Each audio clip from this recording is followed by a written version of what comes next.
Alone. They're alone. And the police took that.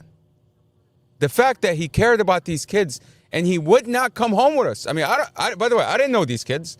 I didn't even know there was kids. I'm just asking him, like, what kids are you talking about? Okay? What kids? You're coming home. You just came out of a tragic accident. You're coming home. Okay? The nurse said, take him home. And he refused to come home. He has to check on those children.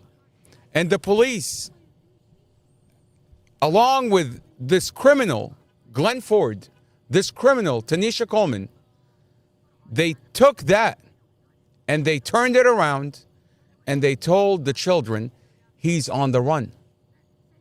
The fact that he showed up at the apartment, he's on the run. He's running from the cops. Did you see the blood on his forehead? He's running from the cops. That's what Glenn Ford is telling this kid, this child. That's what Tanisha Coleman is telling this child.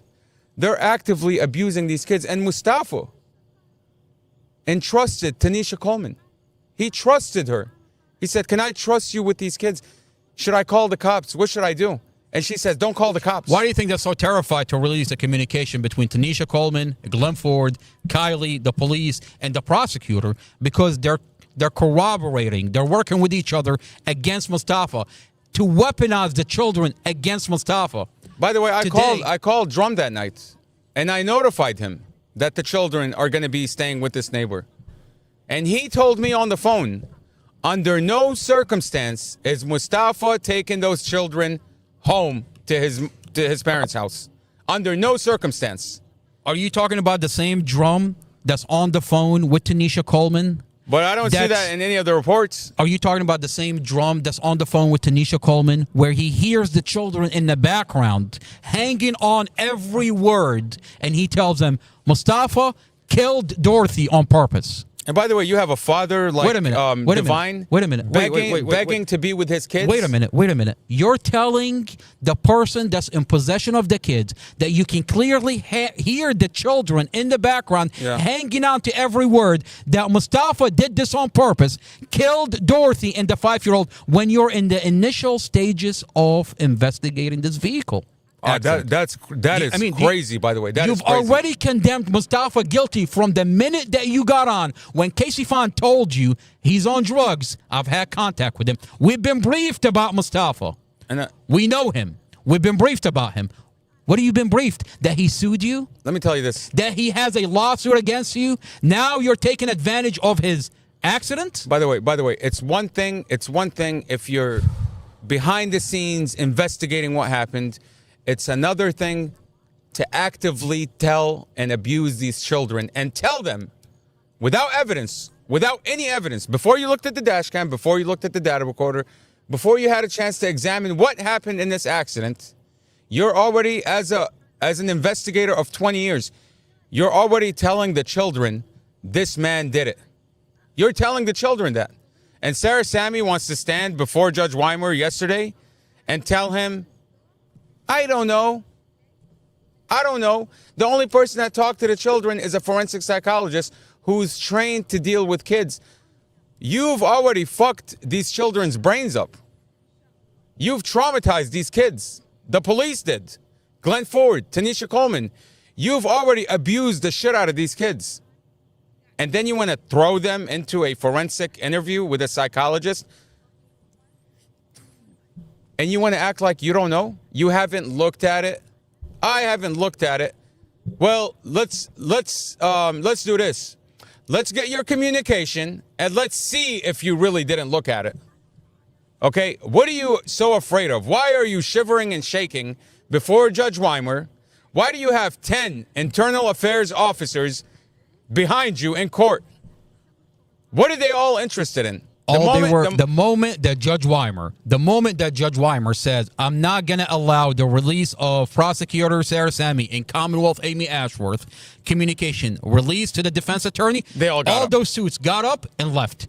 That's all they were. That's all they wanted to ensure. Well, we're going to get those. Mostafa's defense attorney is going to get that communication. It's exculpatory evidence. It's absolutely exculpatory evidence, especially when you're talking about Brady violations in this case. She wants to children act like, abused. She wants to act like her communications with the police, it's dangerous to probe into that stuff. It's dangerous. It's dangerous because it's going to show that every step of the way, you're aware and you're instructing these officers to falsify this case. Here's the thing. Anything a witness says is exculpatory evidence. And clearly, you've demonstrated that you've been talking to witnesses. You've been talking to people. You've been instructing police. You are what is driving this case, and you are the cover-up in this case. And those communications are pretty much going to blow the lid off this entire corruption case. Mohammed, she's terrified. She says to Judge Weimer, it's dangerous to probe into these officers. It's dangerous to probe into my communication with the officers. It's dangerous because it's going to put her in jail. Absolutely. It's dangerous because it's going to show that Commonwealth's Amy Ashworth is using a pedophile. They're in on it. As the star witness in the Mostafa al-Jazari case. And on that note, I leave you with the ad that's running around the community that Commonwealth Amy Ashworth is telling this community that I back up the new upcoming Attorney General that's running against Jason Myers, Jay Jones, because he's tough on pedophiles, that he's tough on sex offenders. When she's using a sex offender, when she's using a pedophile only to falsify she's protecting the case of Mostafa al-Jazari. She's protecting a pedophile.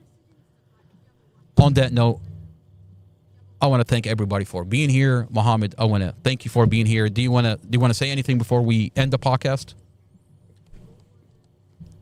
You know, I just want to say that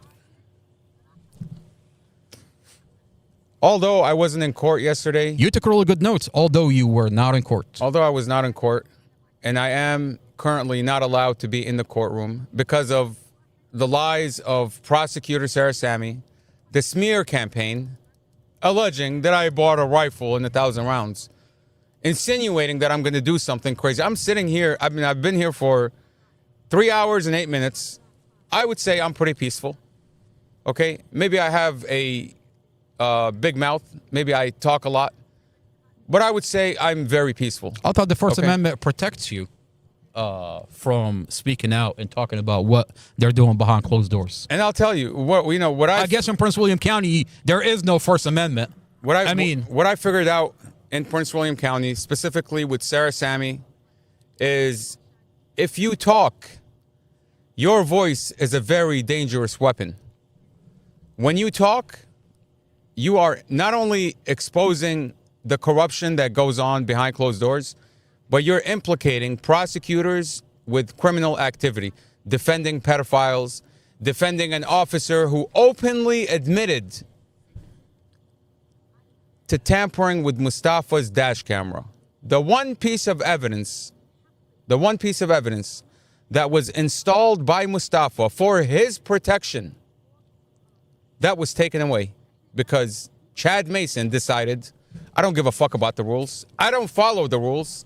And I have a prosecutor who's going to cover up for me. Because he decided that there is no due process of Prince William County. He was given the green light. That it doesn't matter that this is a car accident. He was given the green light. He was given the green light. And I'm willing to bet the green light was given to him through a text message, through communications with Sarah Sammy, giving him that green light. She gave the green light to Davis, to Drum, to allegedly Amy Hodson, allegedly Elizabeth Lee, to Evelyn Horton.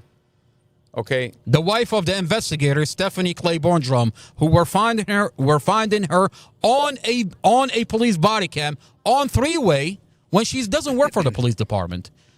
Those communications are gonna come out. Listen, man. You're giving me the last word. I'm trying to wrap this up. You're gonna go back into. We're gonna have another hour of another. We're gonna continue for another 2 hours. Amar's gonna open up a brand new branch for us, and we're gonna sit here for another 3 hours. Okay. All I'm gonna say to wrap this up is, whoever you are, Sarah Sammy, you will be brought to justice. Your communication, although it was denied yesterday, your communication by law has to be released to the defense attorney. It's exculpatory evidence. When you talk to witnesses, the defense attorney has to know what the witnesses said. That's exculpatory evidence. And if we have to sit here in a jail parking lot at 3 a.m. to teach you the law, that's what we're going to do. We're going to reteach you the law. You went to law school. I don't know how you got your degree. Probably on your knees somewhere. But we're here to tell you, by law, that communication is going to get released. We don't want it, by the way. I don't want your communication. Amar doesn't want your communication. But I think this community is entitled to that communication. This community is entitled to transparency. Doodley, Captain Doodley, you can run away from Amar, but eventually we pay your salary, and eventually you have to answer to this community. Okay? When you wake up in the morning, you are working for us. When you're on the clock, you're working for us. You're not working for yourself. You're not working to cover up Chad Mason's crimes. You're not working to cover up Drum's crimes. We put you in internal affairs, which is, by the way, a very honorable position to be in. I mean, to be placed in internal affairs, you are the deciding factor into whether an officer violated department policy and violated the law. You choose and decide this person does not belong on the force because he's giving my men and women who are risking their lives every day a bad reputation. You're putting the men and women that get up every day and serve this community, you're putting their lives at risk. We're not here to spread hate against the police. We are telling you to follow the law, follow the rules, okay? And when Chad Mason takes the stand, raises his right hands and says, I swear to tell the truth, and he admits to tampering with the most crucial piece of evidence and says, yes, I tampered with the dash camera. I violated the law. I did not execute a warrant properly. I took that dash cam and I messed with the files, violating department policy and violating the chain of custody. Okay? When he says that, it is your job. It's your job. Without us looking, we don't have to look at you doing your job. You have to do your job all on your own because we put you in that position. We put you in an honorable position that when nobody's looking, we expect you to do the right thing. And if you can't do it, resign. If you can't do it, just like what Pete Hegseth said, if you don't agree with the policy, leave honorably. Leave.